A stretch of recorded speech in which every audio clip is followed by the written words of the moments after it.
Hello students. आज हम लोग जे एडवांस 2017 में पूछे गए हीट एंड थर्मोडायनेमिक्स का क्वेश्चन डिस्कस करते हैं। देखिए, a human body has a surface area of approximately 1 meter square. The normal body temperature is 10 Kelvin above the surrounding room temperature T naught. Take the room temperature to be 300 Kelvin. देखिए, room temperature अगर 300 kelvin दे दिया तो body का temperature कितना हो जाएगा? 310 kelvin, 310, क्योंकि 10 kelvin ज़्यादा है। For T naught equal to 300 Kelvin, the value of sigma T naught to the power 4 equals 460 दिया हुआ है watt per metre square, where sigma is Stefan Boltzmann constant. Which of following option is are correct? पहला option है the amount of energy radiated by body in 1 second is close to 60 joules. देखिए, इस question में थोड़ा सा problem है। Problem क्या है कि इस बॉडी को, ह्यूमन बॉडी को हम लोग नॉर्मल बॉडी माने या फिर ब्लैक बॉडी माने, क्योंकि ब्लैक बॉडी मानेंगे तो एमिसिविटी हो जाएगा 1, और अगर नॉर्मल बॉडी माने तो एमिसिविटी का वैल्यू पता होना चाहिए। अब अगर हम लोग इस क्वेश्चन को दोनों तरीके से सॉल्व करते हैं, एक नॉर्मल बॉडी मान के भी सॉल्व करते हैं और फिर ब्लैक बॉडी मान के भी सॉल्व करेंगे। तो अगर नॉर्मल बॉडी इसको माना जाए तो हम लोग स्टीफन बोल्ट्जमान लॉ के अनुसार rate of loss of thermal radiations लिख सकते हैं। हम लोग पढ़े होंगे आप लोग स्टीफन लॉ में, e sigma Stefan constant sigma A temperature of body to the power 4 minus temperature of surrounding to the power 4। ये इक्वेशन पढ़े होंगे आप लोग।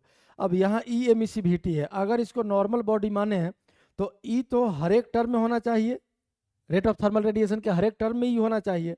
अब पहला ऑप्शन देखिए, amount of energy radiated by body in 1 second is close to 60 joules. तो जब तक ई का वैल्यू नहीं बताया जाएगा तब तक हम लोग कैलकुलेट नहीं कर सकते हैं, इसलिए कि देखिए एरिया तो आपका 1 मीटर स्क्वायर दे दिया है। अब एरिया अगर 1 मीटर स्क्वायर दे दिया तो क्या बचा? E sigma T to the power 4 minus T S to the power 4। यहाँ जरा देखिए वैल्यू किसका दिया है? Sigma T naught to the power 4 का वैल्यू दिया है। तो sigma T naught to the power 4, अगर टी एस को टी नॉट लिखा है इसमें, T naught to the power 4 का वैल्यू दिया तो हम लोग, ये टी 310 है, ये है 300 केल्विन, ये 310 केल्विन हम लोग कैलकुलेट कर सकते हैं, लेकिन हमको चाहिए ई। बिना ई के हम लोग कैलकुलेट नहीं कर सकते हैं। तो अगर नॉर्मल बॉडी माने तो पहला ऑप्शन हम लोग सॉल्व कर ही नहीं सकते हैं, तो 60 जूल हो या कोई भी वैल्यू हम लोग मैच करा ही नहीं पाएंगे। सेकेंड ऑप्शन देखिए, if the surrounding temperature reduces by a small amount delta T naught much smaller than T naught, then to maintain the same body temperature of the same human being needs to radiate. अब फिर यहाँ देखिए, इतना करा कि extra energy radiate करना पड़ेगा, तो इतना अगर एक्स्ट्रा रेडिएट करना पड़ेगा पर यूनिट टाइम, तो हम लोगों को इसमें भी ई होना चाहिए एमिसिविटी, अगर नॉर्मल बॉडी मानते हैं तब। तो ये बी ऑप्शन भी आपका क्या हो जाएगा? नॉर्मल बॉडी के लिए गलत हो जाएगा। अब सी ऑप्शन देखिए, reducing the exposed surface area of body allows humans to maintain the same body temperature while reducing the energy lost by radiation। देखिए, अगर energy lost by radiation dq by dt reduce होता है तो हम लोग को बोल रहा है कि एरिया रिड्यूस करना होगा, एरिया घटाना होगा। तो ई और सिग्मा तो कांस्टेंट ही है, अब बॉडी का टेम्परेचर कांस्टेंट मेंटेन करना है, तो ऑब्वियसली अब जब बॉडी का टेम्परेचर मेंटेन करना है कांस्टेंट, तो हम लोग dq बाई dt को क्या लिखेंगे? डायरेक्टली प्रोपोर्शनल टू एरिया, क्योंकि ई और सिग्मा दोनों कांस्टेंट है, टी भी यहाँ कांस्टेंट हो गया, साफ साफ लिखा है इसमें। पढ़िए option, to maintain the same body temperature, body temperature maintain रखना मतलब टी को कांस्टेंट रखना है, तो उसके लिए हम लोग dq by dt directly proportional to area लिख सकते हैं। For T constant dq by dt directly proportional to surface area. तो यहां से सी ऑप्शन आपका सही होता है। और डी ऑप्शन देखिए, if body temperature rises significantly then peak in the spectrum of electromagnetic radiation emitted by body would shift to the longer wavelength. नहीं, विन्स लॉ पढ़े होंगे आप लोग, lambda M into T equals constant. अब देखिए, अगर temperature बढ़ाएंगे हम लोग तो वेवलेंथ क्या होगा? घटेगा। अब यहाँ क्या बोल रहा है? बॉडी टेम्परेचर राइजेज, टेम्परेचर बढ़ा ही रहे हैं, तो टेम्परेचर अगर बढ़ाइएगा तो लेमडा एम क्या होगा? रिड्यूस होगा, घटना चाहिए। इसमें क्या बोल रहा है? शिफ्ट टू लॉन्गर वेवलेंथ, तो ये ऑप्शन भी गलत हो गया। मतलब अगर बॉडी को हम लोग नॉर्मल बॉडी माने, ब्लैक बॉडी नहीं माने, तो सिर्फ कौन सा ऑप्शन सही होगा? सिर्फ सी ऑप्शन सही होगा। अब हम लोग इसी क्वेश्चन को फिर से सॉल्व करते हैं ब्लैक बॉडी एज्यूम करके। तो यहाँ लिख भी देते हैं, if body is normal then correct option कौन सा हो जाएगा, विल बी सी। अब इसी क्वेश्चन को हम लोग ब्लैक बॉडी मान के सॉल्व करते हैं। देखिए ब्लैक बॉडी अगर मान ले तो E का वैल्यू हो जाएगा कितना, 1। अब ये क्या बोल रहा है, the amount of energy radiated by body in 1 second is close to 60 joules. Solve करते हैं इसको। देखिए dq by dt equals sigma, area तो 1 दिया हुआ है और E का वैल्यू ब्लैक बॉडी के लिए 1 ले लिए, तो T हो गया आपका 310 टू द पावर 4 माइनस ये हो गया आपका 300 टू द पावर 4। अब देखिए यही टी नॉट है, तो इसको हम लोग इस तरह से लिख सकते हैं, सिग्मा 310 को 300 plus 10 to the power 4 minus 300 to the power 4 और इक्वल सिग्मा 300 अगर इस ब्रैकेट से हम लोग कॉमन ले लें तो 300 टू द पावर 4 कॉमन आ जाएगा, 300 टू द पावर 4 और ब्रैकेट में यहाँ क्या बचेगा, ध्यान से देखिए 1 प्लस 10 बाई 300 मतलब 1 बाई 30 होल पावर हो गया 4 और माइनस 1।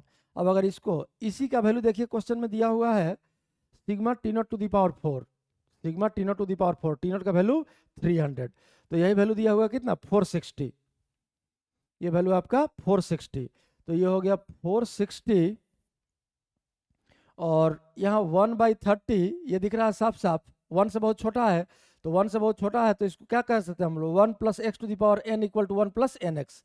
तो अगर एक्सपेंड कर लें इसको तो 1 प्लस 4 बाई 30 और माइनस 1, अब ये 1 कैंसिल हो गया और ये बच गया 460 इंटू 4 बाई 30, ये 0 कैंसिल, 3 से अगर इसको कैंसिल करें हम लोग तो 1 और बचेगा 16, तो 3 से कैंसिल हुआ 5 टाइम्स 15 और बाकी बच गया 1, तो 0.1010 तो 33।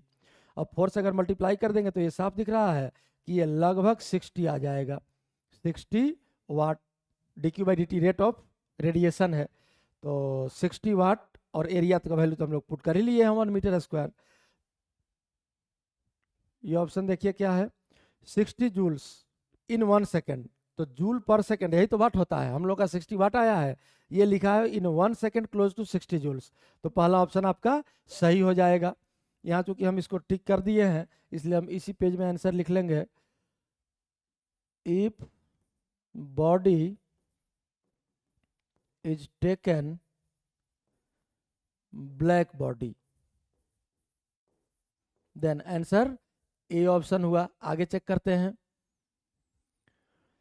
बी ऑप्शन देखिए, if surrounding temperature reduces by a small amount delta T naught, जो टी नॉट से बहुत छोटा है, much smaller than T naught, then to maintain the same body temperature the same living human being needs to radiate this much more energy per unit time। देखिए अब ये बोल रहा है कि dq बाई dt जो आपका है ब्लैक बॉडी मान है तो सिग्मा, ये तो 1 है, ये 1 ही ले लेंगे, तो t सेम है t to the power 4 minus T naught जो है आपका ये थोड़ा सा रिड्यूस कर गया, किससे रिड्यूस कर गया, डेल्टा टी नॉट से। देखिए साफ साफ लिखा है यहाँ,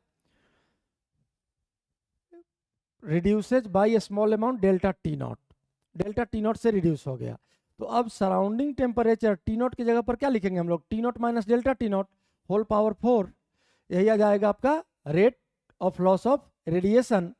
अब यहाँ से इसको अगर सिंप्लीफाई करें तो sigma T to the power 4 minus T naught यहाँ से कॉमन ले लें तो टी नॉट का पावर 4 बाहर आ गया, 1 minus delta T naught by T naught whole power 4, और इसको एक लाइन और अगर सिंप्लीफाई कर लें तो sigma T to the power 4 minus T naught to the power 4 और 1 plus X to the power N बराबर 1 प्लस एन एक्स, यहाँ भी लगाएंगे, जो हम लोग कैलकुलेशन यहाँ किए हैं वही कैलकुलेशन सेम यहाँ भी करेंगे, तो 1 minus 4 delta T naught by T naught. अब अगर मल्टीप्लाई करके इसको एक्सपेंड कर ले तो ये हो जाएगा sigma T to the power 4 minus T naught to the power 4, 1 से मल्टीप्लाई किए, और ये माइनस माइनस हो जाएगा प्लस, एक टी नॉट हो जाएगा कैंसिल, तब ये क्या बचेगा 4 T naught to the power 3 delta T naught. अब अगर सिग्मा से मल्टीप्लाई कर दे तो देखिए ये sigma T to the power 4 minus T naught to the power 4, ये एक टर्म हो गया, और plus 4 sigma T naught to the power 3 delta T naught. अब देखिए D Q by D T इस केस में जब सराउंडिंग का टेम्परेचर स्मॉल अमाउंट से रिड्यूस हो गया डेल्टा टी नॉट से, तो D Q by D T अब बॉडी टेम्परेचर सेम है। D Q by D T का वैल्यू क्या आया, sigma T to the power 4 minus T naught to the power 4 जो पहले था टी टेम्परेचर और टी नॉट टेम्परेचर के लिए, और प्लस में आया है, मतलब इससे ज़्यादा रेडिएट होना चाहिए। कितना से ज़्यादा रेडिएट होना चाहिए, 4 sigma T not cube into delta T not. देखिए ऑप्शन में क्या है, radiate 4 sigma T not cube delta T not more energy per unit time, यही वैल्यू हम लोग का भी आया है।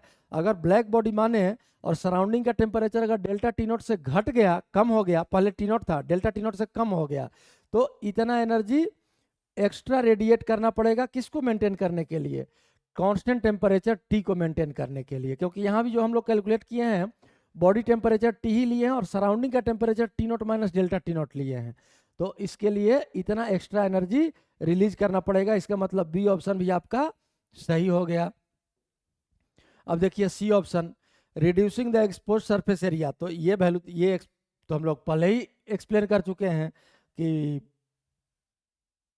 D Q by D T directly proportional to area to maintain body temperature constant, तो ये ऑप्शन तो सही होगा ही।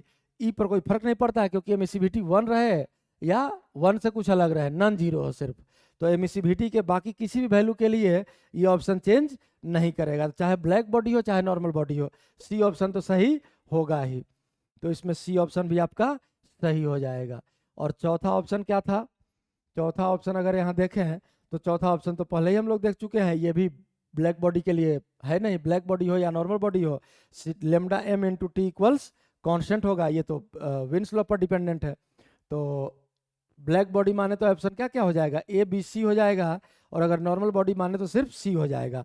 तो आईआईटी दोनों केस में नंबर दिया है अपने आंसर में, जो सी मारा है सिर्फ उसको भी सही किया है, और जो ए बी सी मारा है उसको भी सही किया है। तो यही आपका इस क्वेश्चन का सॉल्यूशन है, देख लीजिए आप लोग।